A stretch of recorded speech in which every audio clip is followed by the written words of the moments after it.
A principios del siglo XX, al sur de la provincia de Buenos Aires, en el medio de un extenso desierto de arena, se levantaron dos estructuras gigantescas: el faro Recalada y el faro Claromecó.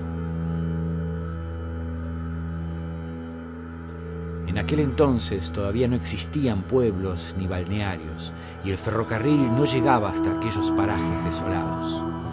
En estas condiciones, levantar estas torres fue casi una odisea. Significó la lucha del hombre contra las fuerzas de la naturaleza, el agua, el viento y las dunas móviles. Sin embargo, era necesario dar señales hacia el mar para evitar que los barcos encallen en los bancos de arena que se extienden a lo largo del litoral marítimo. Hoy recorreremos la costa sur de la provincia de Buenos Aires para descubrir la historia de estos faros y algunas leyendas locales, como la de un prófugo que se convirtió en héroe y la de un fastuoso hotel que terminó hundiéndose bajo la arena.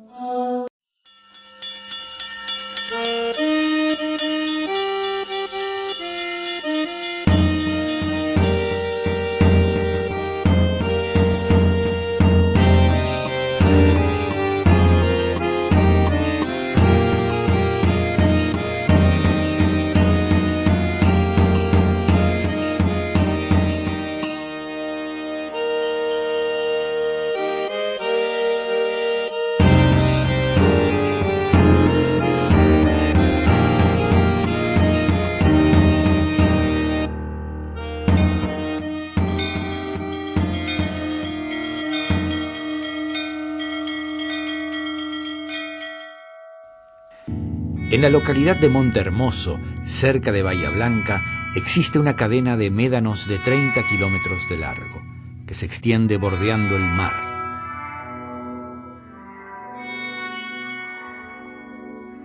Allí está enclavado el faro Recalada, el más alto de Sudamérica. Aunque esta torre parece haber existido siempre, hubo un tiempo en que la costa era un desierto. El siglo XIX fue un siglo de naufragios. Los vientos, la conformación de bancos de arena, las noches oscuras y la falta de iluminación dificultaban la navegación. Para el Estado Nacional era indispensable señalar la ruta a los centenares de barcos que iban hacia el canal de Beagle. Es así como en el gobierno de Roca, en 1881, se crea la primera comisión de faros y balizamientos y se decide instalar allí, en el canal de acceso a Bahía Blanca, un faro pontón. Eso era un barco anclado allí en el medio del canal con una buena iluminación y que sirviera de boya, digamos, de indicación para poder llegar los buques de gran calado que tuvieran una ruta segura para llegar al puerto. ¿Sí? Se llamaba el Manuelita. Este buque de 38 metros de largo había sido construido en Córcega en 1865. Su dotación era de un encargado y 5 tripulantes. Tenía un casco de madera, 2 palos machos desguarnecidos, un casillaje al centro y estaba pintado totalmente de rojo. Se enviaron telegramas a diversas capitales del mundo anunciando la existencia de este buque faro y de sus coordenadas. Pero la vida del Manuelita fue muy corta. Apenas se mantuvo a flote unos pocos días. El 13 de octubre de 1881, hallándose a cargo del contramaestre Panay, un fuerte temporal lo tiró sobre la costa y se defondó con grandes daños.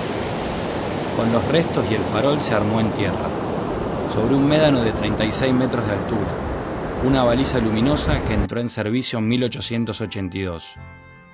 Pero no tuvo el resultado esperado y al poco tiempo se volvió a pedir la instalación de un faro. La importancia de Bahía Blanca como centro comercial y militar crecía. Por eso, finalmente, en el año 1904, se construyó a 7 millas de la desembocadura del arroyo Sauce Grande el faro Recalada. El faro se construyó dentro de un plan de poner faros en toda la costa, en los sitios peligrosos, para ayuda a la navegación, para prevenir el encallamiento de barcos, que en ese tiempo eran barcos de vela y que necesitaban navegar a más distancia, no arrimarse demasiado a la costa por el peligro. La empresa constructora fue la firma francesa Barbier, Bernard y Turenne, que trabajó en la edificación de la Torre Eiffel. La obra estuvo a cargo del ingeniero Luis Luigi, quien ya había trabajado en la construcción de la base naval de Puerto Belgrano. Él tuvo una actitud bastante inteligente en el momento de la compra de la torre, porque mandó de aquí de Argentina a la Barbier Bernard Turenne gente para capacitarse en el momento, porque el faro antes de venir a la Argentina fue armado allá, luego vuelto a desarmar y traído a la Argentina, y ya vino entonces con gente preparada para la obra. El faro, desarmado en 100 cajones, fue trasladado en el vapor Ushuaia, desde París a Buenos Aires. Allí se traspasó el material en varias lanchas y fue llevado hasta la costa de Montermoso. Durante el trayecto se desató un fuerte temporal, pero el capitán tomó la decisión de recalar en Puerto Militar y así salvó el faro, que de otra manera se hubiese hundido en el mar. Estamos hablando de una construcción que comienza en 1904. Allí no había caminos, allí no había energía eléctrica, prácticamente estaban en el medio de la nada, era arena, todo debía traerse por mar, y sin embargo se hizo. Este es el más grande de Latinoamérica, tiene 79 metros hasta el domo superior. Desde la base del faro hasta el domo superior tiene 79 metros de altura. El faro se alimenta con red urbana de 220 y tenemos para algún percance, eventual algún problema de que falle la alimentación externa de la ciudad, un motor generador Bunner de emergencia, solamente aplicable al caso de emergencia.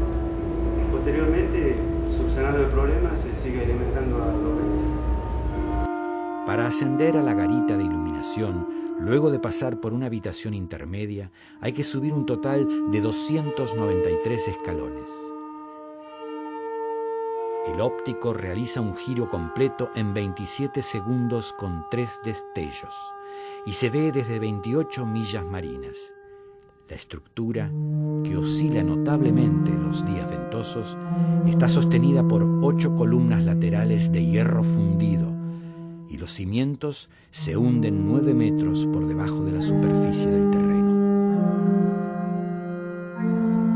Alrededor del faro hay una serie de construcciones, viviendas de torreros, un taller y pañol, un sector de oficinas y un museo dedicado a los faros y abierto al público.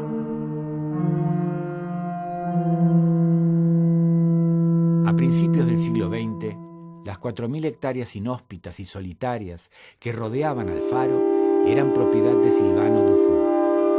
Su hijo, Esteban, estaba a cargo de las estancias cuando, gracias a un golpe de suerte y a su propia visión, se transformó en uno de los fundadores de la ciudad. Cuando nosotros decimos que la historia de Montermoso tiene un origen casual, es realmente así. El 6 de marzo de 1917 parte de Brasil un barco norteamericano llamado Lucinda Sultan. Cuando este barco pasa frente al faro Recalada, un fuerte temporal lo saca del canal de navegación. Toca fondo y rompe el timón. Para evitar el naufragio, el capitán John Berman decide arrojar su carga al mar. Son 1.400 toneladas de pino Brasil. Toda esta zona frente al faro Recalada amaneció llena de tirantes y tablas esparcidas por la playa. Era lo que llevaba la Lucinda. El ingeniero Dufau en ese momento vio todo eso y entonces en primer momento actúa la compañía de seguros. La compañía de seguros trata de llevar todo ese cargamento hasta Bahía Blanca, esa carga estaba asegurada. Pero no olvidemos que aquí no había caminos, no había rutas, no había nada. ¿Cómo llevar esas maderas? Con una chata flotante se intentó trasladar la madera, pero el viento la dio vuelta y la carga volvió a la costa. Y nace un proyecto increíble, la construcción de un hotel un magnífico hotel aquí frente al mar, en el medio de la nada, digamos, porque tampoco había absolutamente nada y se iba a hacer un proyecto increíble. El Hotel Balneario Montehermoso, que se inaugura el 1 de enero de 1918. El inmenso edificio parecía un espejismo que se alzaba, rodeado de médanos en el medio del desierto. Nada tenía que envidiarle a los elegantes hoteles de la costa francesa. A él acudían los estancieros de la zona con sus familias. Pasaban largas temporadas junto al mar y disfrutaban de las instalaciones. 60 habitaciones, fábrica de soda y hielo, luz eléctrica, cine y casino. Montehermoso se puso de moda.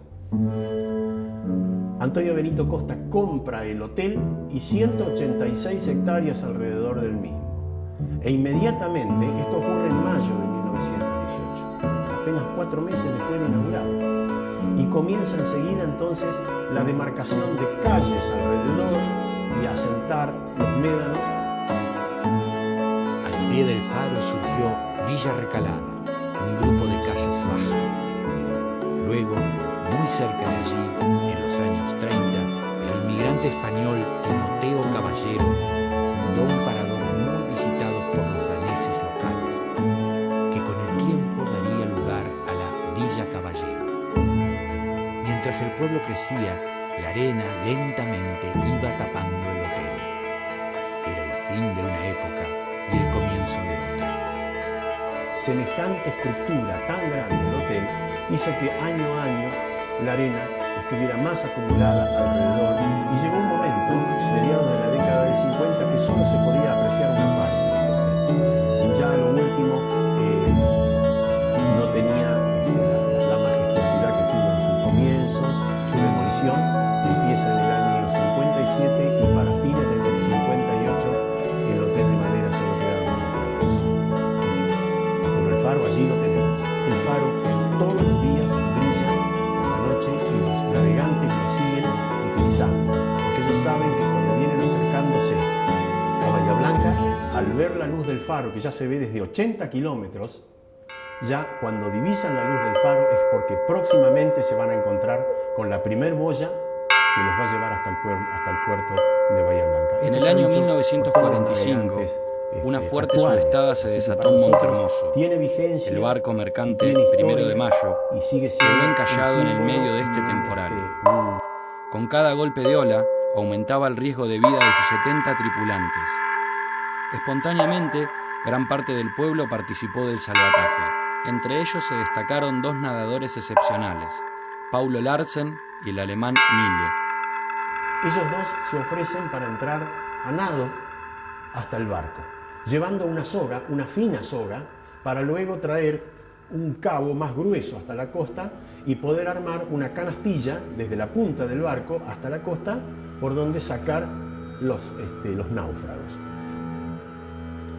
Estas playas tienen un suave declive y sus aguas son las más templadas del país. La geografía de la zona es cambiante. Sus particularidades climáticas y geográficas contribuyen a la existencia de una flora y fauna muy variada. Existen reservas arqueológicas cuyos fósiles aparecen en la playa con el movimiento de las mareas. En la cercana Pehuenco se pueden observar huellas de la megafauna extinguida y fósiles de vertebrados de entre 3 y 5 millones de años.